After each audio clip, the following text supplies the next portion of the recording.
ദൈവമനുഷ്യന്റെ സ്നേഹഗീത അധ്യായം 105. ഈശോയും സഹോദരൻ സൈമണും രമ്യതയിലെത്തുന്നു. അൽഫേയൂസിന്റെ ഭാര്യ മേരിയുടെ വീട്ടിൽ. വളരെ പ്രകാശമുള്ള ചുവപ്പു വർണ്ണം പകർന്നുകൊണ്ട് സൂര്യൻ അസ്തമിക്കാൻ പോകുന്നു. കെടാൻ പോകുന്ന തീയുടെ ശോഭ. ആകാശത്തിന്റെ നിറം കൂടിക്കൂടി വന്ന് ചുവപ്പും വയലറ്റും കലർന്ന നിറമായിട്ടുണ്ട്. സാധാരണ കാണാത്ത മനോഹരമായ വർണ്ണം. പടിഞ്ഞാറൻ ആകാശം മുഴുവൻ ഈ നിറം. സാവകാശത്തിൽ അത് മങ്ങിപ്പോകുന്നു. കിഴക്ക് നക്ഷത്രങ്ങളും ചന്ദ്രക്കലയും പ്രത്യക്ഷപ്പെടുന്നു. കൃഷിക്കാർ വീടുകളിലേക്ക് വേഗത്തിൽ പോകുന്നു. നസ്രസിലെ ചെറുഭവനങ്ങളിൽ നിന്ന് പുകച്ചുരുളുകൾ ഉയരുന്നു. എല്ലാവരും തീ കത്തിച്ചു കഴിഞ്ഞിട്ടുണ്ട്. പലരുടെയും അഭിപ്രായങ്ങൾക്ക് വിരുദ്ധമായി ഈശോ പട്ടണത്തിലേക്ക് തിരിച്ചു പോകാൻ ഒരുങ്ങുകയാണ്. ആരും അമ്മയുടെ പക്കൽ പോയി വിവരം പറയരുത് എന്നാണ് ഈശോ ആഗ്രഹിക്കുന്നത്. ഒന്നും സംഭവിക്കാൻ പോകുന്നില്ല. നേരത്തെ പോയി പറഞ്ഞ് അമ്മയെ വിഷമിപ്പിക്കുന്നതെന്തിന്? ഈശോ പറയുന്നു. ഇപ്പോൾ വഴിയിലിറങ്ങി നടക്കുകയാണ്. ചിലരെല്ലാം അഭിവാദ്യം ചെയ്യുന്നു. ചിലർ പിന്നിൽ പിറുപിറുക്കുന്നു. വേറെ ചിലരാകട്ടെ ധിക്കാരമായി പുറംതിരിഞ്ഞു കളയുകയും അപ്പസ്തോല സംഘം കടന്നു പോകുമ്പോൾ വാതിൽ കൊട്ടിയടയ്ക്കുകയും ചെയ്യുന്നു. ഇതെല്ലാം പത്രോസ് ആവർത്തിച്ച് അഭിനയിക്കുന്നു. വളരെ നന്നായിട്ടുള്ള പ്രകടനം. എല്ലാവർക്കും ഉത്കണ്ഠയുണ്ട്. അൽഫേയൂസിന്റെ പുത്രന്മാർ 2 പേരും 2 കുറ്റവാളികളെ പോലെയുണ്ട്. അവർ ഈശോയോട് ചേർന്ന് നടക്കുന്നു. തല താഴ്ത്തിയാണ് നടക്കുന്നതെങ്കിലും എല്ലാം ശ്രദ്ധിക്കുന്നുണ്ട്. ഇടയ്ക്കിടയ്ക്ക് വിസ്മയത്തോടെ പരസ്പരം നോക്കുന്നു. ഈശോയെക്കുറിച്ച് അവർക്കും ആകുല ചിന്തയുണ്ട്. ഗുരു ഒന്നും സംഭവിച്ചിട്ടില്ലാത്ത വിധം അഭിവാദനം ചെയ്യുന്നവർക്ക് പ്രത്യഭിവാദനം നൽകുകയും കുട്ടികളെ ആശ്ലേഷിക്കാൻ ഇടയ്ക്ക് കുനിയുകയും ചെയ്യുന്നു. കുട്ടികൾ അവരുടെ നിർമ്മലമായ മനസ്സ് നിമിത്തം ആരുടെയും ഭാഗം പിടിക്കുന്നില്ല. അവരോട് എപ്പോഴും വളരെ വാത്സല്യത്തോടെ പെരുമാറുന്ന ഈശോയുടെ സ്നേഹിതരാണവർ. അവരിൽ ഒരു കുട്ടി മിടുമിടുക്കൻ. ഏകദേശം 4 വയസ്സ് കാണും. അമ്മയുടെ വസ്ത്രത്തിൽ നിന്ന് പിടിവിട്ട് ഓടി ഈശോയുടെ അടുത്ത് ചെന്ന് കൈകൾ രണ്ടും നീട്ടിക്കൊണ്ട് എന്നെ എടുത്തോ എന്ന് പറയുന്നു. ഈശോ അവൻ്റെ ആഗ്രഹം സാധിച്ചു കൊടുക്കാൻ അവനെ എടുത്തു. അത്തിപ്പഴം തിന്നുന്നതിൻ്റെ ചാറ് ഒലിച്ചുകൊണ്ടിരിക്കുന്ന ചുണ്ടുകൾ കൊണ്ട് അവൻ ഈശോയെ ചുംബിച്ചിട്ട് അത്തിപ്പഴത്തിൻ്റെ ഒരു കഷണം ഈശോയ്ക്ക് കൊടുത്തുകൊണ്ട് പറയുന്നു, ഇത് തിന്നോ, ഇത് നല്ലതാ. അവൻ്റെ സമ്മാനം ഈശോ സ്വീകരിക്കുകയും തന്നെ അത് തീറ്റുവാനുള്ള അവൻ്റെ ഉത്സാഹം കണ്ട് പുഞ്ചിരി തൂകുകയും ചെയ്യുന്നു. അരുവിയിൽ നിന്ന് കുറെ പാത്രങ്ങൾ നിറയെ വെള്ളവുമായി ഐസക്ക് വരുന്നു. ഈശോയെ കണ്ടയുടനെ പാത്രങ്ങൾ നിലത്തു വച്ചിട്ട് ഉച്ചത്തിൽ വിളിച്ചു പറയുന്നു, ഓ എൻ്റെ കർത്താവേ. ഓടി വന്ന് പറയുന്നു, അമ്മ സഹോദരിയുടെ വീട്ടിലായിരുന്നു, ഇപ്പോൾ തിരിച്ചു പോയിരിക്കുകയാണ്. കത്ത് കൊടുത്തയച്ചിരുന്നത് കിട്ടിയോ? അതുകൊണ്ടാണ് ഞാൻ ഇപ്പോൾ ഇവിടെ ആയിരിക്കുന്നത്. അമ്മയോട് ഇപ്പോൾ ഒന്നും പറയണ്ട. ആദ്യം ഞാൻ അൽഫേയൂസിന്റെ വീട്ടിലേക്കാണ് പോകുന്നത്. നല്ല വകതിരിവുള്ള ഐസക്ക് ഇത്രയും മാത്രം പറയുന്നു, ഞാൻ അങ്ങയെ അനുസരിച്ചു കൊള്ളാം. പാത്രങ്ങളും എടുത്ത് വീട്ടിലേക്ക് പോകുന്നു. നമ്മൾ പോകുകയാണ്. എൻ്റെ സ്നേഹിതരായ നിങ്ങൾ ഇവിടെ കാത്തു നിൽക്കൂ. ഞാൻ അധികം താമസിക്കയില്ല. തീർച്ചയായും ഇല്ല. വിലപിക്കുന്ന ആ വീട്ടിലേക്ക് ഞങ്ങൾ പ്രവേശിക്കുന്നില്ല. എന്നാൽ ഞങ്ങൾ വെളിയിലെവിടെയെങ്കിലും നിന്നുകൊള്ളാം. അതിന് കുഴപ്പമില്ലല്ലോ, പത്രോസ് പറയുന്നു. പത്രോസ് പറഞ്ഞത് ശരിയാണ്. ഞങ്ങൾ വഴിയിൽ നിന്നുകൊള്ളാം. എന്നാൽ അങ്ങയുടെ അടുത്തായിരിക്കണം. ഈശോ അവരുടെ ആഗ്രഹത്തിന് വഴങ്ങുന്നു. എന്നാൽ പുഞ്ചിരി തൂക്കിക്കൊണ്ട് പറയുന്നു, അവർ എനിക്ക് ഒരു ഉപദ്രവവും ചെയ്യുകയില്ല. എന്നെ വിശ്വസിക്കൂ. അവർ ചീത്തയാളുകളല്ല. മാനുഷികമായി വികാരഭരിതരാണെന്ന് മാത്രം. നമുക്ക് പോകാം. അവരെല്ലാവരെയും വഴിയിലും പിന്നീട് അടുക്കളത്തോട്ടത്തിലേക്കുള്ള പ്രവേശന കവാടത്തിലും ഞാൻ കാണുന്നു. ഈശോ മുമ്പേ നടക്കുന്നു. യൂദായും ജെയിംസും തൊട്ടുപിറകിലുണ്ട്. ഈശോ അടുക്കളയുടെ വാതിൽക്കലെത്തി. അകത്ത് അടുപ്പിനരികിൽ അൽഫേയൂസിന്റെ ഭാര്യ മേരി ഭക്ഷണം പാകം ചെയ്യുകയും കരയുകയും ചെയ്യുന്നു. ഒരു മൂലയിൽ സൈമണും ജോസഫും ഏതാനും പുരുഷന്മാരും ഇരിക്കുന്നു. അവരുടെ കൂടെ സാറായുടെ ഭർത്താവ് അൽഫേയൂസുമുണ്ട്. പ്രതിമകളെപ്പോലെ നിശ്ചലരായി നിശബ്ദരായിട്ടാണ് അവർ ഇരിക്കുന്നത്. അത് അവരുടെ രീതിയാണെന്ന് തോന്നുന്നു. എനിക്കറിഞ്ഞുകൂടാ. ഈ ഭവനത്തിന് സമാധാനം. ഈ ഭവനത്തിൽ നിന്ന് വേർതിരിഞ്ഞ ആത്മാവിനും സമാധാനം. വിധവ മേരി ഉച്ചത്തിൽ കരഞ്ഞുകൊണ്ട് ഈശോയെ പിറകിലേക്ക് തള്ളി മാറ്റുന്നത് പോലെ ഈശോയുടെ മുന്നിലും മറ്റുള്ളവരുടെ എതിരെയും കയറി നിൽക്കുന്നു. സൈമണും ജോസഫും എഴുന്നേൽക്കുന്നു. എന്നാൽ വിഷാദവും നീരസവും കാണിക്കുകയാണ്. അവരുടെ എതിർപ്പ് മനസ്സിലാക്കാത്തതുപോലെ ഈശോ അവരുടെ അടുത്തേക്ക് ചെന്ന് സ്നേഹത്തോടെ വിളിക്കുന്ന മട്ടിൽ കൈകൾ നീട്ടുന്നു. സൈമണ് 50 വയസ്സ് തോന്നിക്കും. സഹോദരന്മാർ രണ്ടും കൂടുതൽ നീരസം കാണിക്കുന്നു. എന്നാൽ ധിക്കാരമൊന്നും കാട്ടുന്നില്ല. സാറായുടെ ഭർത്താവ് അൽഫേയുസ് വലിയ സംഭ്രമത്തിലാണ്. അയാൾ വല്ലാതെ വേദനിക്കുന്നു. മറ്റുള്ള പുരുഷന്മാർ നിർവികാരമായി എന്താണ് സംഭവിക്കാൻ പോകുന്നതെന്ന് കാണാൻ കാത്തിരിക്കുകയാണ്. സൈമൺ, കുടുംബത്തിൻ്റെ തലവൻ, ഇപ്പോൾ നീയാണല്ലോ. എന്തുകൊണ്ടാണ് എന്നെ സ്വീകരിക്കാത്തത്? നിങ്ങളോടുകൂടെ വിലപിക്കാനാണ് ഞാൻ വന്നിരിക്കുന്നത്. നിങ്ങളുടെ ദുഃഖത്തിൻ്റെ വേളയിൽ നിങ്ങളോടൊത്തുണ്ടായിരിക്കാൻ ഞാൻ എന്ത് ആഗ്രഹിച്ചു. എന്നാൽ എൻ്റെ കുറ്റം കൊണ്ടല്ല. ഞാൻ വളരെ ദൂരെയായിരുന്നു. നീ നീതിമാനായ മനുഷ്യനാണല്ലോ സൈമൺ. നീ അത് അംഗീകരിക്കണം. അയാൾ നിസ്സംഗത തന്നെ കാണിക്കുന്നു.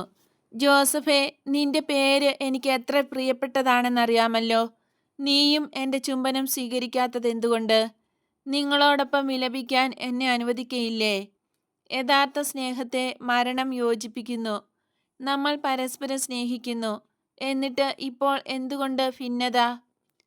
നീ നിമിത്തമാണ് എൻ്റെ അപ്പൻ വിഷമിച്ച് മരിച്ചത്, ജോസഫ് പരുഷമായി പറയുന്നു. സൈമൺ പറയുന്നു, നീ ഇവിടെ ഉണ്ടായിരിക്കണമായിരുന്നു. അപ്പൻ മരിക്കുകയാണെന്നറിയാമായിരുന്നല്ലോ. എന്തുകൊണ്ടാണ് ഇവിടെ നിൽക്കാതിരുന്നത്? അപ്പൻ നിന്നെ അന്വേഷിച്ചു. ഞാൻ ചെയ്തു കഴിഞ്ഞതിൽ കൂടുതലൊന്നും എനിക്ക് ചെയ്യാനില്ലായിരുന്നു. അത് നിനക്കറിയുകയും ചെയ്യാം. കുറെ കൂടെ നീതിബോധമുള്ള സൈമൺ പറയുന്നു, അത് ശരിയാണ്, നീ വന്നു. പക്ഷേ അവൻ നിന്നെ പറഞ്ഞു വിട്ടു കളഞ്ഞു. എനിക്കതറിയാം. എന്നാൽ അപ്പന് സുഖമില്ലായിരുന്നു. മനസ്സിന് ദൗർബല്യമായിരുന്നു. എനിക്കറിയാം. ഞാനത് നിന്റെ അമ്മയോടും സഹോദരന്മാരോടും പറഞ്ഞു. എനിക്ക് അവനോട് ഒരു പിണക്കവുമില്ല. കാരണം അവൻ്റെ ഹൃദയം കാണുന്നു. എന്നാൽ ദൈവം എല്ലാവർക്കും ഉപരിയായുള്ളവനാണ്. ഈ ദുഃഖം എല്ലാവർക്കും വേണ്ടതാണെന്ന് ദൈവം നിശ്ചയിച്ചു. എന്നെ വിശ്വസിക്കൂ. തൻ്റെ ശരീരത്തിൽ നിന്ന് ഒരു കഷണം മാംസം പറിച്ചെടുത്താൽ എന്ന പോലെയുള്ള വേദനയുണ്ടായിരുന്നു നിങ്ങളുടെ അപ്പന്. കാരണം ഒരു വലിയ സത്യം അപ്പൻ ഇതിൽ നിന്ന് ഗ്രഹിച്ചു. ഈ സത്യം ജീവിതകാലം മുഴുവൻ അപ്പന് അവ്യക്തമായിരുന്നു. നിങ്ങൾക്ക് ഒരു കാളക്കുട്ടനെ ബലിയർപ്പിക്കുന്നതിനേക്കാൾ അഭികാമ്യമായ ഒരു ബലി അർപ്പിക്കാൻ അവസരം തന്നു. ജെയിംസിനും യൂദാസിനും നിങ്ങളെപ്പോലെ അവർക്ക് ഏറ്റവും വലിയ ഭാരം. ഒരു തിരികല്ല് പോലെ അതവരെ ഞെരുക്കുന്നു. എന്നാൽ ദൈവതൃക്കണ്ണുകളിൽ അവർ പൂർണ്ണ വയസ്സിലെത്തിയവരും പക്വത വന്നവരുമായി. എന്ത് സത്യമാണ് എൻ്റെ അപ്പൻ കണ്ടത്?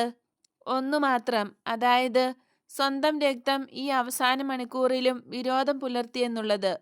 ജോസഫ് പരുഷമായിരുന്നു. അല്ല, അരുചി രക്തത്തിന് മീതെയാണ് എന്ന് മനസ്സിലാക്കി. അബ്രാഹത്തിൻ്റെ വേദന അവന് മനസ്സിലായി. അതിനാൽ അബ്രാഹം അവനെ സഹായിച്ചു. ഈശോ മറുപടി പറയുന്നു, അങ്ങനെയായിരുന്നെങ്കിൽ എന്ന് ഞാൻ ആഗ്രഹിക്കുന്നു. എന്നാൽ ആർക്കാണ് തീർച്ച പറയാൻ കഴിയുക? സൈമൺ, എനിക്ക് കഴിയും. എന്നാൽ നിന്റെ പിതാവിൻ്റെ മരണം തന്നെ അത് പറയുന്നു. അപ്പൻ എന്നെ അന്വേഷിച്ചില്ലേ? നീ അങ്ങനെ പറഞ്ഞല്ലോ. ഞാൻ പറഞ്ഞു, അത് സത്യമാണ്. അപ്പൻ ഈശോയെ അന്വേഷിച്ചു. പല പ്രാവശ്യം പറയുമായിരുന്നു, കുറഞ്ഞപക്ഷം എൻ്റെ ആത്മാവ് മരിക്കാതിരിക്കും. അവനത് ചെയ്യാൻ കഴിയും. ഞാൻ അവനെ വേണ്ടെന്ന് വച്ചു പറഞ്ഞയച്ചു. ഇനി അവൻ വരികയില്ല. ഓ ഈശോ ഇല്ലാതെ മരിക്കുക! എത്ര ദുഷ്ടനായ മനുഷ്യനാണ് നീ! എന്തുകൊണ്ടാണ് ഞാൻ അവനെ നിരസിച്ചത്? അതെ, അതാണ് അവൻ പറഞ്ഞത്. അവൻ പിന്നെയും പറയുമായിരുന്നു, പല പ്രാവശ്യം ഈശോ എന്നോട് ചോദിച്ചതാണ്. ഞാൻ തന്നെ അവനെ നിരസിച്ചു. ഇനി അവൻ വരികയേയില്ല. അവൻ നിന്നെ അന്വേഷിച്ചു. നിന്റെ അമ്മ നിന്നെ അന്വേഷിച്ച് ആളയച്ചു. പക്ഷേ അവർക്ക് കഫർനാമിൽ നിന്നെ കണ്ടുപിടിക്കാൻ കഴിഞ്ഞില്ല. അവൻ വളരെ കരഞ്ഞു. അവസാനം ശേഷിച്ച അല്പം ശക്തി ഉപയോഗിച്ച് നിന്റെ അമ്മയുടെ കരം പിടിച്ചുകൊണ്ടിരുന്നു. അവൾ അരികിൽ തന്നെ വേണമായിരുന്നു. സംസാരിക്കാൻ ശക്തിയില്ലായിരുന്നു. എന്നിട്ടും അപ്പൻ പറഞ്ഞു, അമ്മ ഒരു തരത്തിൽ മകനാണ്. ഞാൻ അവളെ അടുത്തു നിർത്തുന്നത് അവൻ്റെ അല്പം എനിക്ക് കിട്ടാനാണ്. കാരണം മരണത്തെ എനിക്ക് പേടിയാകുന്നു. പാവം അപ്പൻ. തുടർന്ന് പൗരസ്ത്യന്റെ രീതിയിലുള്ള കരച്ചിലും പ്രലാപവുമാണ്. എല്ലാവരും അതിൽ പങ്കെടുക്കുന്നു. ജെയിംസും യൂദാസും അകത്തു വന്നിട്ടുണ്ട്. അവരും പങ്കെടുക്കുന്നു. ഈശോ കരയുക മാത്രം ചെയ്യുന്നു. നീ കണ്ണീർ പൊഴിക്കുന്നല്ലോ. നീ അവനെ സ്നേഹിച്ചു അല്ലേ? സൈമൺ ചോദിക്കുന്നു. ഓ സൈമൺ, എന്തുകൊണ്ടാണ് നീ അങ്ങനെ ചോദിക്കുന്നത്? എനിക്കത് ഒഴിവാക്കാമായിരുന്നെങ്കിൽ അവൻ സഹിക്കാൻ ഞാൻ സമ്മതിക്കുമായിരുന്നു എന്ന് നീ വിചാരിക്കുന്നുണ്ടോ? ഞാൻ പിതാവിനോട് കൂടെയാണ്, എന്നാൽ പിതാവിനേക്കാൾ മേലെയല്ല. മരിക്കുന്നവരെ നീ സുഖപ്പെടുത്തുന്നു, എന്നാൽ അപ്പനെ നീ സുഖപ്പെടുത്തിയില്ല. ജോസഫ് അനിഷ്ടത്തോടെ സംസാരിക്കുന്നു. അവൻ എന്നിൽ വിശ്വസിച്ചില്ല. അത് ശരിയാണ് ജോസഫേ, സഹോദരൻ സൈമൺ ചൂണ്ടിക്കാണിക്കുന്നു. അവൻ വിശ്വസിച്ചില്ല. അവൻ്റെ അനിഷ്ടം മാറ്റിയുമില്ല. വിശ്വാസമില്ലാത്തിടത്തും വിരോധം വച്ചുകൊണ്ടിരിക്കുന്നിടത്തും എനിക്കൊന്നും ചെയ്യാൻ പറ്റുകയില്ല. അതിനാൽ ഞാൻ നിങ്ങളോട് പറയുന്നു, നിങ്ങളുടെ സഹോദരന്മാരെ വെറുക്കരുത്. അവരിതാ ഇവിടെയുണ്ട്. നിങ്ങളുടെ വിരോധം കൊണ്ട് അവരുടെ പീഡനം വലുതാക്കരുത്. നിങ്ങളുടെ അമ്മയെ ഈ വിരോധം പിച്ചു ചീന്തുകയാണ്. മരണം അതിൽ തന്നെ അവസാനിക്കുന്നു. വിരോധം നീണ്ടു നിൽക്കുന്നു. അപ്പൻ്റെ കാര്യത്തിലാണെങ്കിൽ അവൻ്റെ അവസാനം സമാധാനത്തിലായിരുന്നു. കാരണം എന്നെ വേണമെന്നുണ്ടായ ആഗ്രഹം ദൈവത്തിൽ നിന്ന് പാപപൂർത്തി നേടിക്കൊടുത്തു. എന്നെക്കുറിച്ചല്ല, എനിക്ക് എന്തെങ്കിലും വേണ്ടിയിട്ടുമല്ല ഞാനിത് പറയുന്നത്. ഞാൻ ലോകത്തിലാണ്, എന്നാൽ ഞാൻ ലോകത്തിൽ നിന്നുള്ളവനല്ല. ലോകം എന്നെ നിരാകരിക്കുന്നതിന് പരിഹാരം നൽകുവാൻ എന്നിലുള്ളതിന് കഴിയും. എൻ്റെ മനുഷ്യത്വ നിമിത്തം ഞാൻ സഹിക്കുന്നു. എന്നാൽ എൻ്റെ അരൂപിയെ ഞാൻ ഭൗമികമായതിൽ നിന്ന് ഉയർത്തുന്നു. അപ്പോൾ സ്വർഗീയമായവയിൽ ഞാൻ സന്തോഷിക്കുന്നു. എന്നാൽ അവർ സ്നേഹത്തിൻ്റെയും രക്തബന്ധത്തിൻ്റെയും നിയമം ലംഘിക്കാതിരിക്കൂ. തമ്മിൽ തമ്മിൽ സ്നേഹിക്കൂ. ജെയിംസിനും യൂദാസിനും അവരുടെ രക്തത്തോട് ഒരു പിണക്കവുമില്ല. എന്നാൽ ഉണ്ടെന്ന് വച്ചാൽ തന്നെ നിങ്ങൾ ക്ഷമിക്കണം. ശരിയായ രീതിയിൽ കാര്യങ്ങൾ വീക്ഷിക്കുകയാണെങ്കിൽ ഏറ്റവും വിഷമിപ്പിച്ചിരിക്കുന്നത് അവരെയാണെന്ന് മനസ്സിലാകും. ദൈവത്താൽ ആകൃഷ്ടരായിരിക്കുന്ന അവരുടെ ആത്മാക്കളുടെ ആവശ്യം നിങ്ങൾ മനസ്സിലാക്കുന്നതേയില്ല. എന്നാൽ തന്നെയും അവർക്കൊരു പിണക്കവുമില്ല. സ്നേഹിക്കണമെന്ന് ഒരാഗ്രഹമേയുള്ളൂ. എൻ്റെ സഹോദരങ്ങളെ, കസിൻസ്, ഇത് ശരിയല്ലേ? അമ്മ മുറുകെ കെട്ടിപ്പിടിച്ചിരിക്കുന്ന അവർ കരച്ചിലിനിടയിൽ തലകുലുക്കി സമ്മതിക്കുന്നു. സൈമൺ, നീയാണ് പ്രായം ഏറ്റവും കൂടിയ ആൾ. നീ മാതൃകയായിരിക്കണം. ഞാൻ എന്നെ സംബന്ധിച്ചിടത്തോളം. എന്നാൽ ലോകം. എന്നാൽ നീ. ഓ ലോകം, അത് ഓരോ പ്രഭാതത്തിലും ഓരോ തരത്തിൽ മാറുകയും മറക്കുകയും എല്ലാം ചെയ്യുന്നു. ഞാൻ. വരൂ, സഹോദരൻ്റെ ചുംബനം എനിക്ക് തരൂ. ഞാൻ നിന്നെ സ്നേഹിക്കുന്നു, അത് നിനക്കറിയാം.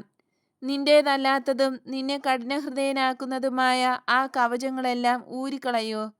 നിന്നെപ്പോലെ നീതിനിഷ്ഠയില്ലാത്ത അപരിചിതർ നിന്റെ മേൽ കെട്ടിയേൽപ്പിച്ചിരിക്കുന്നതാണ് അവ.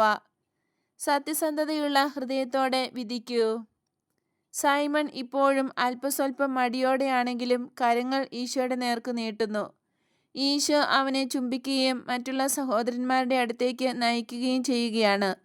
അവർ പരസ്പരം ചുംബിക്കുകയും വിലപിക്കുകയും ചെയ്യുന്നു. ഇനി നിന്റെ ഊഴമാണ് ജോസഫ്. അരുത്, എന്നെ നിർബന്ധിക്കരുത്. എൻ്റെ അപ്പൻ്റെ വേദന ഞാൻ ഓർക്കുന്നു. യഥാർത്ഥത്തിൽ ഈ പിണക്കം വച്ചുകൊണ്ടിരിക്കുന്നത് കൊണ്ട് ആ വേദന നീ നിലനിർത്തുകയാണ് ചെയ്യുക. അത് സാരമില്ല, ഞാൻ വിശ്വസ്തനാണല്ലോ. ഈശോ നിർബന്ധിക്കുന്നില്ല. സൈമണോട് സംസാരിക്കുന്നു.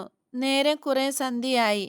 എന്നാലും നിനക്ക് പ്രയാസമില്ലെങ്കിൽ അവൻ്റെ കുഴിമാടം സന്ദർശിച്ച് അവനെ വണങ്ങുവാൻ ഞങ്ങളുടെ ഹൃദയങ്ങൾ എത്രയധികം ആഗ്രഹിക്കുന്നു.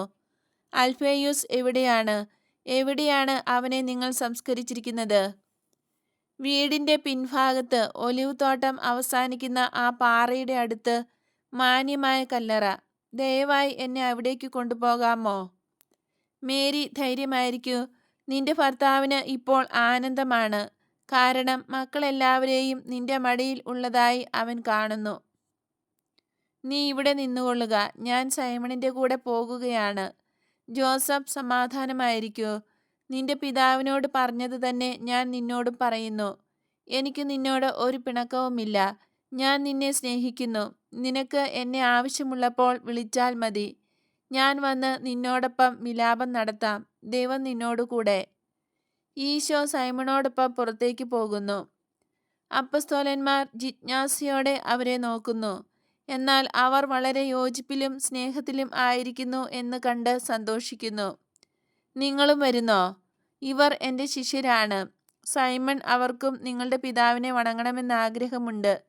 നമുക്ക് പോകാം. അവർ ഒലിവ് തോട്ടത്തിലൂടെ നടക്കുന്നു. ദർശനം അവസാനിക്കുന്നു. ഈശോ പറയുന്നു, 1944 ഫെബ്രുവരി 13 നൽകിയ മൂന്നാമത്തേതും നാലാമത്തേതുമായ ദർശനങ്ങൾ ഇവിടെ ചേർക്കുക. നീ കാണുന്നത് പോലെ സൈമൺ ശാഠ്യക്കുറവുള്ളവനായിരുന്നു. പൂർണ്ണമായിട്ടല്ലെങ്കിലും പരിശുദ്ധമായ ശുഷ്കാന്തിയോടെ നീതിക്ക് കുറെയെല്ലാം വഴങ്ങി. അൽഫേയൂസിന്റെ മരണത്തിന്റെ അവസരത്തിൽ തമ്മിൽ കണ്ടതല്ലാതെ അവൻ എൻ്റെ ശിഷ്യനായില്ല. നിങ്ങളുടെ അജ്ഞതയിൽ കഴിഞ്ഞ കൊല്ലം നിങ്ങൾ വിളിച്ചതുപോലെ ഒരപ്പസ്തോലനാകുകയേ ചെയ്തിട്ടില്ല. വിരോധമില്ലാത്ത കാണികളിലൊരാൾ മാത്രമായിരുന്നു. അവൻ സ്വന്തം അമ്മയുടെയും എൻ്റെ അമ്മയുടെയും രക്ഷാകർത്താവായിരുന്നു. ആളുകളുടെ പരിഹാസത്തിൽ നിന്നും ഉപദ്രവങ്ങളിൽ നിന്നും അവരെ രക്ഷിക്കാൻ അവരുടെ കൂടെയുണ്ടായിരുന്നു. എന്നാൽ എന്നെ മാനസികാസ്വാസ്ഥ്യമുള്ളവൻ എന്ന് വിളിച്ചവരോട് ചേർത്ത് നിൽക്കാനുള്ള തൻ്റെ ഇടമുണ്ടായിരുന്നില്ല. മാനുഷികതയാണ് അവനിൽ കൂടുതലായുണ്ടായിരുന്നത്. അതിനാൽ എന്നെക്കുറിച്ച് ലജ്ജയുണ്ടായിരുന്നു. കുടുംബത്തിന് ആപത്ത് വരുമോ എന്ന് ഉത്കണ്ഠയുണ്ടായിരുന്നു. വിഭാഗീയ ചിന്ത കൂടാതെയുള്ള ഈശോയുടെ പ്രവർത്തനം ആപത്താകുമെന്ന് ചിന്തിച്ചു. എന്നാൽ അവൻ ശരിയായ പാതയിലാണിപ്പോൾ. എൻ്റെ ബലിക്ക് ശേഷം ആ പാതയിലൂടെ കൂടുതൽ നിശ്ചയദാർഢ്യത്തോടെ അവൻ നീങ്ങി. അവസാനം എന്നിലുള്ള വിശ്വാസം രക്തം ചിന്തിക്കൊണ്ട് ഏറ്റുപറഞ്ഞു. പ്രസാദവരം ചിലപ്പോൾ നിമിഷനേരം കൊണ്ട് പ്രവർത്തിക്കുന്നു. എന്നാൽ നീതിയുള്ളവരാകാൻ ആരാഗ്രഹിക്കുന്നുവോ അവരിലെല്ലാം അത് എപ്പോഴും പ്രവർത്തിക്കുന്നു. നീ സമാധാനത്തിൽ പോവുക. നിന്റെ ദുഃഖങ്ങളിൽ സമാധാനമുള്ളവളായിരിക്കുക. ഉയിർപ്പ് തിരുനാളിനൊരുക്കമായിട്ടുള്ള കാലം ആരംഭിക്കുകയാണ്. നീ എൻ്റെ പേർക്ക് കുരിശ് ചുമക്കണം. ഈശോയുടെ കുരിശിൻ്റെ മേരി, നിന്നെ ഞാൻ അനുഗ്രഹിക്കുന്നു.